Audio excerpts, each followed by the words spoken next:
Time ಜೊತೆ JDU ಮುಖಂಡ exclusive ಆಗಿ ಮಾತನಾಡಿದ್ದಾರೆ.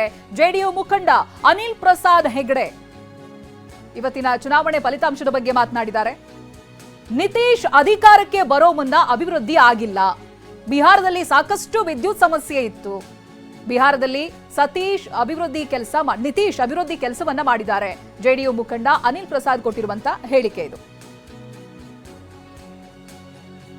ಪ್ರತಿನಿಧಿ ಪ್ರಮೋದ್ ಮಾತನಾಡಿಸಿದ್ದಾರೆ ಅನಿಲ್ ಪ್ರಸಾದ್ ಅವರನ್ನ. ಬನ್ನಿ ನೋಡೋಣ. ಅನಿಲ್ ಪ್ರಸಾದ್ ಹೆಗ್ಡೆ ಅವರು ನನ್ನ ಜೊತೆಗೆ ಜಾಯ್ನ್ ಆಗ್ತಿದ್ದಾರೆ. ಅಂತ ಅವ್ರ ಜೊತೆಗೆ ಮಾತಾಡೋಣ. ಅನಿಲ್ ಪ್ರಸಾದ್ ಅವರೇ, ಮೊದಲದಾಗಿ ಕಾರ್ಯಕ್ರಮಕ್ಕೆ ಸ್ವಾಗತ. ದೂರದ ಕರ್ನಾಟಕದಿಂದ ಇಲ್ಲಿಗೆ ಬಂದು ರಾಜಕಾರಣ ಮಾಡಿರುವಂಥದ್ದು ಅಂದರೆ ಅದು ಜಾರ್ಜ್ ಫರ್ನಾಂಡಿಸ್ ಮಾತ್ರ. ಅದಾದ ಬಳಿಕ ನೀವು ಕೂಡ ಅವರ ಶಿಷ್ಯರಾಗಿ, ಅವರ ಬೆಂಬಲಿಗರಾಗಿ ಬಿಹಾರದ ನೆಲದಲ್ಲಿ, ಬುದ್ಧನ ನೆಲದಲ್ಲಿ ಈಗ JDU ಪರವಾಗಿ ರಾಜಕಾರಣ ಮಾಡ್ತಿದ್ರಿ. ಇವತ್ತಿನ ಚುನಾವಣೆ ಬಗ್ಗೆ ಮಾತಾಡಿದ್ರೆ ನಮ್ಮ ಸ್ಟುಡಿಯೋದಲ್ಲಿ ಆ್ಯಂಟಿ ಇನ್ಕಂಬೆನ್ಸಿ, ಪ್ರೋ ಇನ್ಕಂಬೆನ್ಸಿ ಬಗ್ಗೆ ದೊಡ್ಡ ಚರ್ಚೆ ಆಗ್ತಾ ಇದೆ ಸರ್.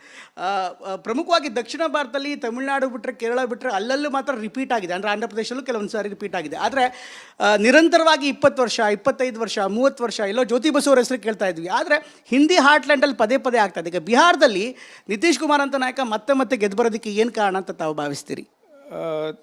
ನಿತೀಶ್ ಕುಮಾರ್ ಅವರು 2005ನೇ ಇಸ್ವಿಯಲ್ಲಿ ಯಾವಾಗ ಅಧಿಕಾರ ಸ್ವೀಕಾರ ಮಾಡಿದರು, ಆ ಹೊತ್ತಿನಲ್ಲಿ ಬಿಹಾರ್ನಲ್ಲಿ ಮೂಲಭೂತ ವ್ಯವಸ್ಥೆ ಏನು ಇರಲಿಲ್ಲ. ಎಲ್ಲಿವರೆಗೆ ಅಂದರೆ ಎಲೆಕ್ಟ್ರಿಸಿಟಿ ಕೂಡ ಇಲ್ಲಿ ಇರಲಿಲ್ಲ. ದಿವಸಕ್ಕೆ 2 ಗಂಟೆ ಎಲೆಕ್ಟ್ರಿಸಿಟಿ ಬಂದರೆ ಜಾಸ್ತಿ ಸಿಕ್ಕಿದರೆ. ಇಲ್ಲಿ ಇಂಡಸ್ಟ್ರಿ ಏನಿದೆ ಅಂದರೆ ಕ್ರೈಮ್ದು ಇಂಡಸ್ಟ್ರಿ ಮಾತ್ರ ಇದ್ದದ್ದು. ನಿತೀಶ್ ಕುಮಾರ್ ಅವರಿಗೆ ದೊಡ್ಡ ಚಾಲೆಂಜ್ ಇತ್ತು ಆ ಹೊತ್ತಿನಲ್ಲಿ. ಅವರು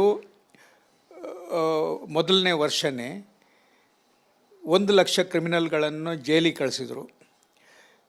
ಇಲ್ಲಿ ಬಿಹಾರ್ನಲ್ಲಿ ಏನೇ ಡೆವಲಪ್ಮೆಂಟ್ ಆಗಬೇಕಾದ್ರೆ ಮೊದಲು ಕ್ರೈಮ್ ಕಂಟ್ರೋಲ್ ಆಗಬೇಕು.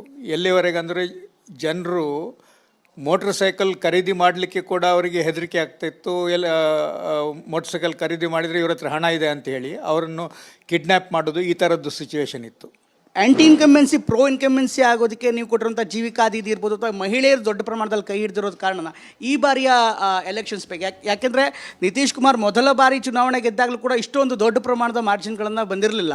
3 ಸಾರಿ ಗೆದ್ದಾಗಲೂ ಕೂಡ ಈ ರೀತಿ ಎಕ್ಸ್ಪೆಕ್ಟ್ ಲಾಸ್ಟ್ ಟೈಮ್ ಅಂತೂ ನೆಕ್ ಟು ನೆಕ್ ಇತ್ತು. ಈ ಬಾರಿ ಇಷ್ಟು ದೊಡ್ಡ ಪ್ರಮಾಣದಲ್ಲಿ ಬರ್ತಾ ಇದೆ ಅಂದರೆ ಅದು ಬಹುಶಃ ಯಾವುದದು ಮ್ಯಾಜಿಕ್ ಫಾರ್ಮುಲಾ, ಮ್ಯಾಜಿಕ್ ಸೂತ್ರ? 20 ವರ್ಷದಿಂದ ನಿತೀಶ್ ಕುಮಾರ್ ಅವರು ಸಮಾಜದ ಎಲ್ಲ ವರ್ಗದ ಜನರಿಗೆ ಬೆನಿಫಿಟ್ ಆಗುವಾಗೆ ಏನೋ ಸ್ಕೀಮ್ಸ್ ಏನೋ ಹಾಕಿಕೊಂಡಿದ್ದಾರೆ. ಅದರದ್ದು ಭಾಳಷ್ಟು ಈಗ ಫಲ ಬರಲಿಕ್ಕೆ ಶುರುವಾಗಿದೆ. ಇದು ಜನರಿಗೆ ಮನವರಿಕೆ ಆಗಿದೆ. ಮುಖ್ಯವಾಗಿ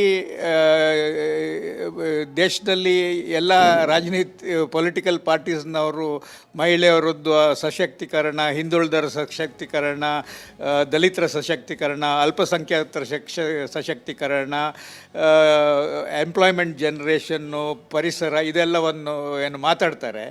ಇದೆಲ್ಲ ವಿಷಯವನ್ನು ನಿತೀಶ್ ಕುಮಾರ್ ಅವರು ಇಂಪ್ಲಿಮೆಂಟ್ ಮಾಡಿ ತೋರಿಸಿಕೊಟ್ಟಿದ್ದಾರೆ.